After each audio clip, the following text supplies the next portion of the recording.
ഒരിടവേളയ്ക്ക് ശേഷം യുദ്ധക്കളമായി സെക്രട്ടേറിയറ്റ് പരിസരം. ആശാവർക്കർമാർക്ക് ഐക്യദാർഢ്യം പ്രഖ്യാപിച്ച് യൂത്ത് കോൺഗ്രസ് നടത്തിയ സെക്രട്ടേറിയറ്റ് മാർച്ച് അക്രമാസക്തമായി. ജലപീരങ്കി പ്രയോഗിച്ച പോലീസിനെ പ്രവർത്തകർ കയ്യേറ്റം ചെയ്യാൻ ശ്രമിച്ചു. അതേസമയം പിന്തുണയുടെ പേരിൽ നടന്ന അക്രമ സമരത്തെ ആശാ സമരസമിതി തള്ളിപ്പറഞ്ഞു.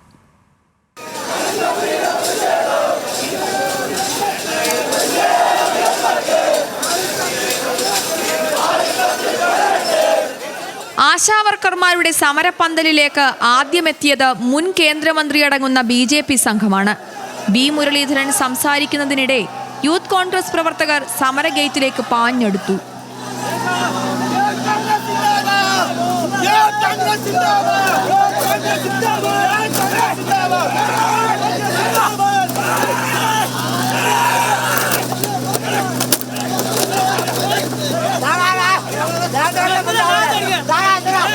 ഗേറ്റിന് മുന്നിൽ സ്ഥാപിച്ച ബാരിക്കേഡ് മറിച്ചിടാനായി ശ്രമം.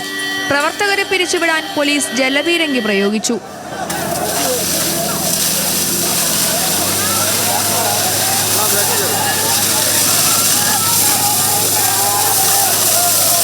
ഇതോടെ പ്രതിഷേധ മാർച്ച് അക്രമാസക്തമായി.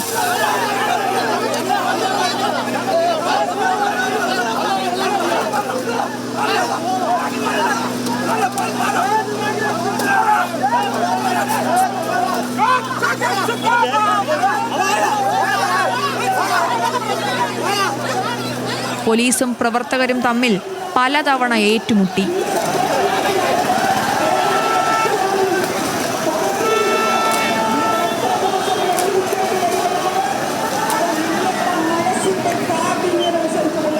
പലയിടങ്ങളിലൂടെ സെക്രട്ടേറിയറ്റ് വളപ്പിലേക്ക് ചാടിക്കടക്കാൻ യൂത്ത് കോൺഗ്രസുകാരുടെ ശ്രമം. അവിടെയെല്ലാം പോലീസ് പ്രതിരോധം തീർത്തു. കമ്പുകളും കസേരകളും തുടങ്ങി കയ്യിൽ കിട്ടിയതെല്ലാം ഉപയോഗിച്ച് പ്രവർത്തകർ പോലീസിനെ ആക്രമിച്ചു. സിറ്റി പോലീസ് ഡെപ്യൂട്ടി കമ്മീഷണർ അടങ്ങുന്ന സംഘം അപ്പോഴും സംയമനം പാലിച്ചു. ഒടുവിൽ റോഡിലേക്ക് ബാരിക്കേഡ് മറിച്ചിട്ട് ഗതാഗതം തടസ്സപ്പെടുത്തി. ഏറെ പണിപ്പെട്ട് പ്രവർത്തകരെ പോലീസ് പിരിച്ചുവിട്ടു.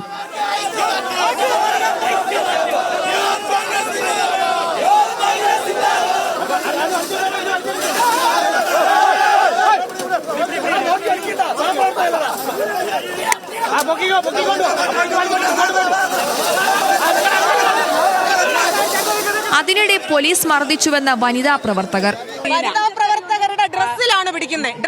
ഡ്രസ്സ് മുടിയും. ഇതാണ് വനിതാ പ്രവർത്തകരുടെ തോൽപ്പിക്കാനായിട്ട്. നെഞ്ചത്തും തലയ്ക്കും അടി പറ്റിയിട്ടുണ്ട്. ആ കൊച്ചിന് നെഞ്ചത്തും തലയ്ക്കും.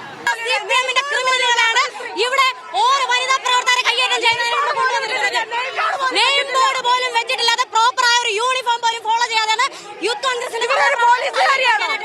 പോലീസുകാരിയാണോ?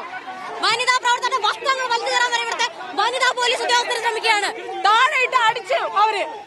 എന്നാൽ പ്രതിഷേധം ഇവിടെ അവസാനിച്ചിട്ടില്ലെന്ന് യൂത്ത് കോൺഗ്രസ് ജില്ലാ നേതാക്കൾ. 3 മാസമായിട്ട് ഭക്ഷണം വാങ്ങിച്ചു കഴിക്കാൻ ഗതിയില്ലാതെ അവർ ഈ തെരുവിൽ വന്ന് 10-20 ദിവസമായിട്ട് ഈ കൊടും വെയിലത്ത് വെയിലും കൊണ്ട് മഞ്ഞും കൊണ്ട് ഇവിടെ കിടക്കുകയാണ്. അപ്പൊ അവർക്ക് വേണ്ടി സമരം ചെയ്യുന്നു എന്നുള്ളതിലാണ് ഈ പോലീസിന് ഇത്രയും അധികം വെറുപ്പും വിദ്വേഷവും യൂത്ത് കോൺഗ്രസിനോട്. എന്നാൽ പിന്തുണയുടെ പേരിലുള്ള അക്രമ സമരത്തെ ആശാ ഹെൽത്ത് വർക്കർ അസോസിയേഷൻ തള്ളിപ്പറഞ്ഞു. നമ്മളെ പിന്തുണച്ചുകൊണ്ട് ധാരാളം സംഘടനകൾ, കേരളത്തിലെ ഒട്ടുമിക്ക സംഘടനകളും ഇതിനകം വന്നു കഴിഞ്ഞു. എല്ലാവരും ഈ സമരപ്പന്തലിൽ വന്ന് നമുക്ക് അഭിവാദ്യം അർപ്പിച്ച് പിന്തുണ അർപ്പിച്ച് ഒക്കെ പല രീതിയിൽ അവരുടെ പിന്തുണ അറിയിച്ചു പോകുന്നുണ്ട്. ഞങ്ങൾക്ക് സാമ്പത്തിക സഹായവും ഭക്ഷണവും മറ്റ് കാര്യങ്ങളും കുടിവെള്ളവും ഒക്കെ തരുന്നുണ്ട്.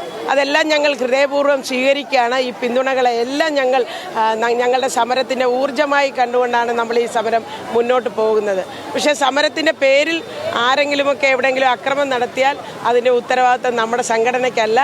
അതേസമയം പോലീസിന് നേരെയുള്ള കയ്യേറ്റത്തിനും പൊതുമുതൽ നശിപ്പിച്ചതിനും ഗതാഗതം തടസ്സപ്പെടുത്തിയതിനുമടക്കം യൂത്ത് കോൺഗ്രസ് പ്രവർത്തകർക്കെതിരെ കന്റോൺമെന്റ് പോലീസ് കേസെടുത്തിട്ടുണ്ട്.